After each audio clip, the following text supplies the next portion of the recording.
Assalamu alaikum la famille Warta, donc on est là pour la suite de la vidéo sur le DevOps avec James Kokaklou. Pour la première partie, pour ceux qui n'étaient pas là, donc je vous mets le lien dans la description. Comme ça, vous pouvez aller voir la première partie pour ensuite revenir et suivre avec nous la deuxième partie. Donc voilà, à la fin de la dernière vidéo, on parlait des outils, donc on va continuer sur cette lancée et y aller directement. Allez hop, on y va. Bon, vous avez vu qu'il a parlé de beaucoup d'outils. Et pour ceux qui veulent déjà être des DevOps, vous avez la feuille de route qui est déjà là. Il a parlé des procédés et de toutes les étapes qui sont là. Donc, pour chaque étape, vous connaissez déjà l'outil qui peut vous aider pour faire ça. Donc, vous pouvez déjà commencer par aller sur Internet et commencer à faire des recherches sur ça. Voilà. Ah, vous pouvez aussi aller sur ma chaîne YouTube. J'ai fait plein de Il a tutos parlé de ça et je vais vous mettre les liens sur après. ces. Il n'a pas voulu parler de Il y a tout, plein de mais tutos. vraiment le faire. Il y a une chaîne YouTube où il a parlé de beaucoup de choses. Il y a aussi un site, une plateforme où il donne des cours. Je vais vous mettrai les liens en bas. Donc, quelle est la qualité qui est indispensable pour être un DevOps? Quelle qualité?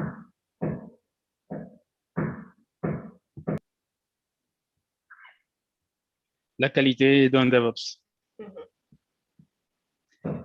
Alors, un DevOps, je pense que c'est quelqu'un qui doit être,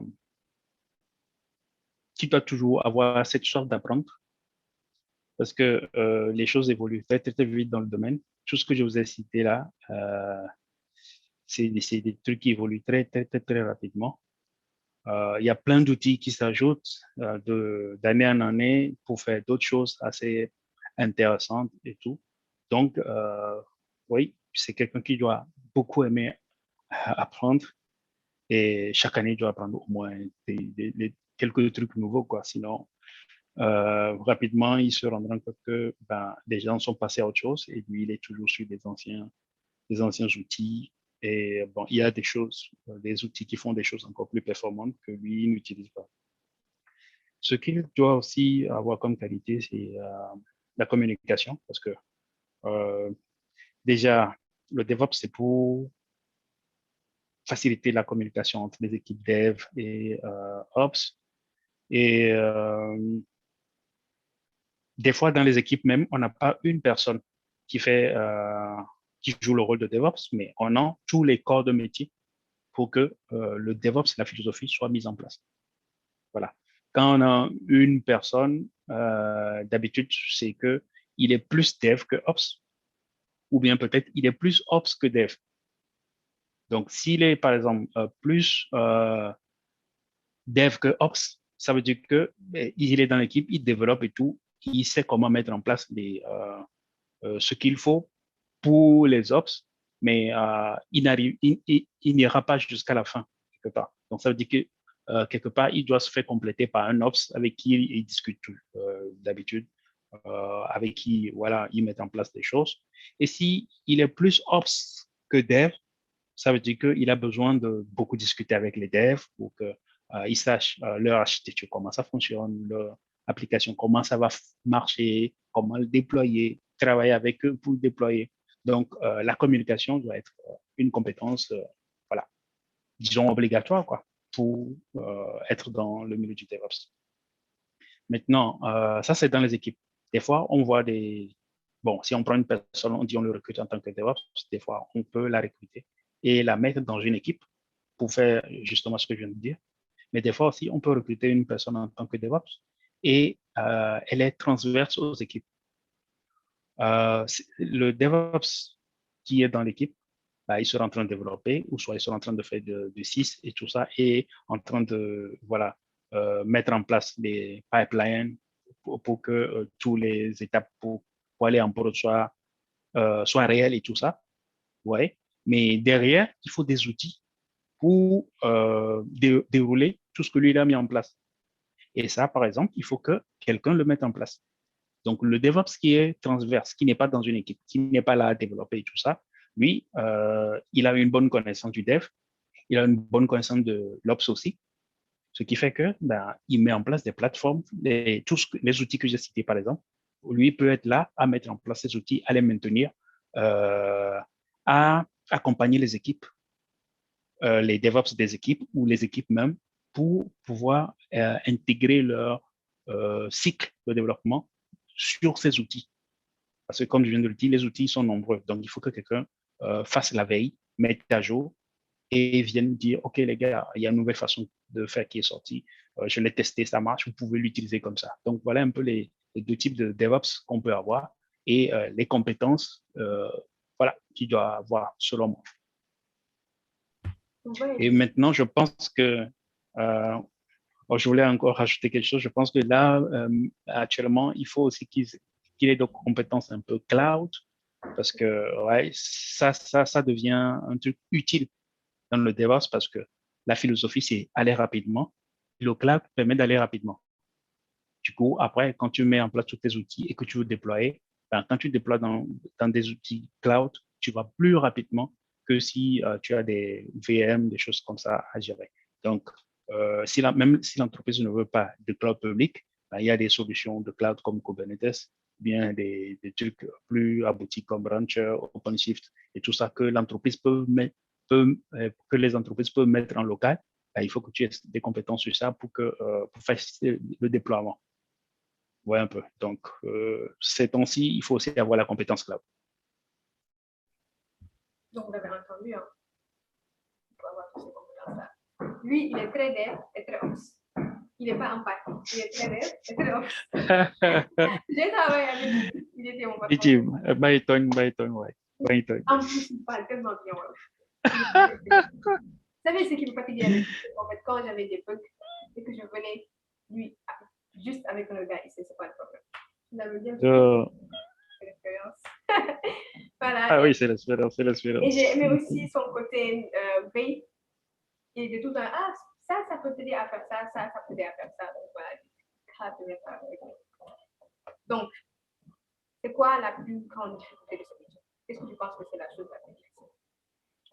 Bah, c'est ça, la difficulté du métier, c'est que c'est très changeant. C'est très changeant, il faut tout le temps être à jour. Et ça, je pense que tout le monde n'arrive pas à suivre parce que déjà, dans une journée, si tu es employé, tu as 8 heures que tu fais sur les tâches que tu as à faire déjà, mais après, il faut que tu sois à jour. Et ça, c'est pas dans les 8 heures, c'est des week-ends, des nuits. Et pour pouvoir faire ça, il faut avoir la curiosité d'apprendre de nouvelles choses et tout. Et je pense que ça, c'est un truc un peu, voilà, un peu difficile parce que il faut de la volonté. Et comme il y a plein d'outils aussi, ça, c'est un truc difficile aussi. Tu ne peux pas tous les maîtriser. Des fois, je sais pas, récemment, j'ai fait un tweet, je sais pas si tu l'as vu, bah, j'étais en train de lire un truc intéressant Oh? et j'ai fait un tweet sur un truc intéressant que j'étais en train de lire, une techno intéressante, mais j'ai vraiment pas le temps de l'apprendre. Mais quand je le lis, c'est assez intéressant. Mais j'ai pas le temps de le faire. Ben, c'est vraiment ça. Pour moi, euh, il faut aller au-delà de ce qu'on nous demande. Parce que déjà, l'entreprise ne va pas te trouver de temps pour le faire. Parce que déjà, il y a le quotidien qui est là. Et si tu ne prends pas sur toi, bah, tu peux vraiment pas. L'entreprise peut te payer des formations et tout ça, mais on sait bien que dans le dev et tout ça, juste la formation ne suffit pas. Il faut beaucoup pratiquer pour y arriver.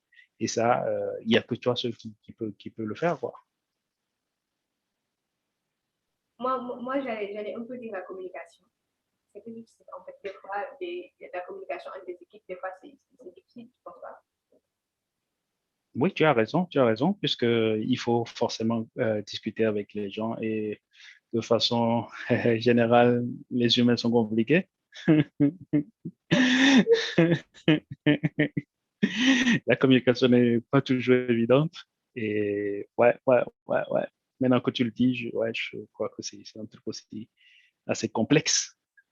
Là, c'est complexe. L'autre que j'avais cité, ça dépend de toi. L'autre, la communication, ça dépend de tout un groupe. Tu as, je me rappelle, quand j'étais à bosser sur des choses qui pouvaient faciliter la vie, bon, qui réglaient des problèmes, mais ça n'allait pas comme on voulait parce qu'il faut la partie humaine, voilà, la partie humaine, à faire adhérer les gens à l'outil, bon, au process et tout ça, les faire l'utiliser et tout ça. Là, c'est un processus compliqué. La partie technique, du moins, quand tu prends du temps, tu la maîtrises et c'est bon. Mais la partie humaine, voilà, il faut gérer avec les humeurs, le comportement de chacun, gérer avec toute une équipe, un département. Donc, ça peut aller, vous n'allez pas à la même vitesse, tu vois. Donc, cette partie, ouais, c'est compliqué. C'est pourquoi les gens l'associent d'habitude de DevOps et ils le mettent ensemble avec les méthodes agiles et tout ça, qui, eux, les méthodes agiles ont pour objectif de transformer les relations humaines, de mettre avant les relations humaines, des choses comme ça. Donc, voilà. Donc, pour cette partie, quand même, on le laisse aux gars d'Agile de gérer, quoi.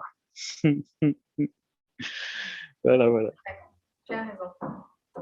Donc, je vais te poser une question par rapport à la formation. C'est vrai qu'on a donné qu'avec le site dont tu as parlé, les gens pouvaient aller regarder et faire des recherches par rapport à ça. Mais peut-être qu'il y a une formation à faire ou bien des certifications. Est-ce que tu peux nous en parler? Désolée pour le bruit, les gars. Alors, pour la formation, déjà pour le site, actuellement, je n'ai que quelques cours dessus, dont Docker. Bon, je me dis que je dois faire tout le parcours DevOps pour montrer aux gens un peu plein de trucs, genre Jenkins, Kubernetes, Nexus et tout ça, mais ouf, c'est compliqué d'en laisser des cours, quoi. Mais bon, j'y arriverai. Et ce que j'aime dire d'habitude, pour faire du DevOps, ce n'est pas vraiment une formation. C'est vrai, on peut se former sur des outils. Voilà, on peut se former sur des outils, mais c'est pas pour autant qu'on est DevOps. Comme je le disais, il y a la pratique qui rentre en compte. Tu vois un peu. Donc, pour moi, la formation, ça accompagne la pratique, en fait. Donc, si tu as déjà un bon background de dev et que tu veux rajouter des trucs DevOps, là, la formation peut t'aider. Mais il faut que tu saches déjà comment, il faut être dans une équipe, avoir pratiqué, comme ça tu sais comment les choses fonctionnent. Maintenant, tu peux aller te former sur les outils pour pouvoir les mettre en place. Tu peux aussi être dans une logique de, OK, mettre en place les pipelines, interconnecter les outils, des choses comme ça, ben, c'est quelqu'un qui le fait. Je veux l'apprendre.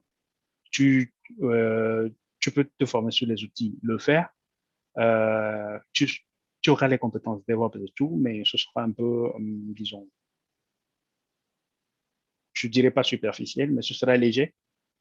Et tu peux aussi passer du côté voilà, de la personne qui est hors de l'équipe, qui met en place des outils. Donc, voilà, ça fait les deux facettes dont j'avais parlé. Si tu es dans une équipe et que tu veux être DevOps, il faut que tu vois comment tu peux, par exemple, créer un pipeline, intégrer toutes les étapes dont on a parlé là. Voilà. Là, tu peux être dans une équipe et être un DevOps. Donc, ça veut dire que il faut savoir comment marchent les choses, comment les interconnecter. Donc, tu peux te former sur Jenkins, comment utiliser Jenkins, Sonar, comment utiliser Nexus, comment l'utiliser, comment déployer dans un cluster Kubernetes, des choses comme ça, comment utiliser ELK pour envoyer ses logs, comment créer des graphes sur Grafana pour le monitoring et tout. Là, ça te booste en tant que DevOps dans une équipe. Maintenant, si tu es hors de l'équipe, là, par contre, tu dois apprendre à mettre en place les choses. Tu vois, celui qui est dans l'équipe apprend à les utiliser. Celui qui est hors de l'équipe, c'est lui qui met en place la plateforme. Donc, l'autre là, il doit avoir des connaissances plus poussées que celui qui est dans l'équipe. Donc, lui, il doit carrément apprendre à installer les choses, à les configurer. Il doit avoir un background fort en admin 6 parce qu'il faut installer des choses dans des environnements. Et ça, c'est des tâches un peu d'admin 6. Tu vois un peu? Et lui, il doit apprendre aussi des trucs de cloud, de ces choses-là pour mettre à disposition au DevOps qui est dans l'équipe ces outils pour qu'ils puissent les utiliser. Donc, il y a deux voies. Je ne sais pas si ça répond à la question, mais c'est comme ça que je vois la chose. bon, les gars, c'est officiel. Je mettais tout le temps DevOps en devenir, mais là, je vais aller faire un peu de dos et mettre DevOps. Je suis DevOps. Bon, même si je suis pas DevOps, je suis DevOps. Ben, on va te demander quel type de DevOps tu es. Ok, bon, tu n'as pas parlé de certification. Est-ce que tu penses qu'il y a des certifications qui sont là pour les gens? Les certifications, je ne sais plus s'il y en a des certifications de DevOps, mais je pense qu'il y a la Linux Foundation qui fait des choses comme ça. Ouais, il y a la Linux Foundation qui fait des choses comme ça. Et justement, tu dois maîtriser plein d'outils justement pour pouvoir faire ça. Maintenant, les outils de façon individuelle, bah, tu peux te certifier dessus. Genre, tu peux être certifié Jenkins, certifié Kubernetes, certifié je sais pas quoi. Bah, plein d'outils donnent des certifications. Ça montre que tu maîtrises ces outils et bon, tu peux le faire de la sorte. Ou tu peux carrément utiliser une certification DevOps, quoi. Ok. Donc, les gars, Et dans tous les cas, il faut maîtriser les outils. Oui. Je vous mettrai tous les liens en bas, comme ça vous pouvez aller voir les certifications qui sont là. Et je vous mettrai aussi des liens vers sa chaîne YouTube et aussi vers sa plateforme, Gartolani. On va apprendre plus de choses, mais il faut payer en tout cas. Il faut acheter des cours. Ça va, faut acheter des N'est-ce pas? cours. Il faut acheter les cours, hein? Il faut acheter les Il faut cours. acheter des cours. Il faut acheter des cours. Et ils vous donnent des certifications aussi, donc c'est bon. Vous aurez quelque chose qui vous montre que vous avez appris ceci et que vous êtes calé sur ça. Voilà. Donc, James, ton mot de la fin. Un mot de la fin, bah, merci pour l'entretien, ça a été intéressant. C'est toujours un plaisir de partager avec la communauté. Si vous avez des questions, bah, vous pouvez venir sur ma chaîne. J'aborde plein de sujets. J'ai l'habitude de répondre aux gens qui commentent des vidéos et tout. Il y en a même qui me demandent, ah, tu peux parler de ce sujet, ça me donne des idées de vidéos enregistrées et tout. J'en ai plein sur mon tableau qui est devant moi là, mais je ne les ai pas encore enregistrés. Mais d'habitude, quand des gens me posent des questions sur un sujet, ouais, je fais des vidéos dessus pour leur expliquer un peu. Et cette année, j'ai fait un live. Peut-être que s'il y a plein de gens qui sont intéressés, j'en ferai encore sur un sujet. Voilà. Ben, vous pouvez me suivre sur Twitter aussi, LinkedIn, sur toute cette plateforme. Il suffit d'aller voir Dina Digital pour voir est-ce qu'elle suit un James Gaglo et c'est fini, vous trouvez mon profil. Moi, je le suis. Je mettrai même les liens vers son compte Twitter et tout. Vous mettez tous les liens. Et si vous avez des questions, si vous voulez que je fasse encore une autre interview avec vous pour lui poser beaucoup d'autres questions, faites une série de questions, envoyez-moi ces questions-là et moi, Ce sera avec plaisir. Ce sera avec plaisir. Donc, merci beaucoup, James. C'était un plaisir et ça m'a fait vraiment plaisir de faire cette interview avec toi. Voilà. On te remercie, la Rivosta te remercie pour les réponses que tu as données. Comme d'habitude, Merci. si vous avez des questions, mettez ça en bas, envoyez-moi un DM. Je suis sur Twitter, je partage, je mettrai aussi mes liens à moi pour me follow ça. Et aussi, n'oubliez pas, abonnez-vous, activez la cloche pour être notifié quand je mets. Ben, profitez pour vous abonner à ma chaîne aussi. Ouais, abonnez-vous partout en fait. Donc voilà, merci beaucoup. Voilà, et abonnez-vous à la prochaine vidéo. Allez, bye. Bye.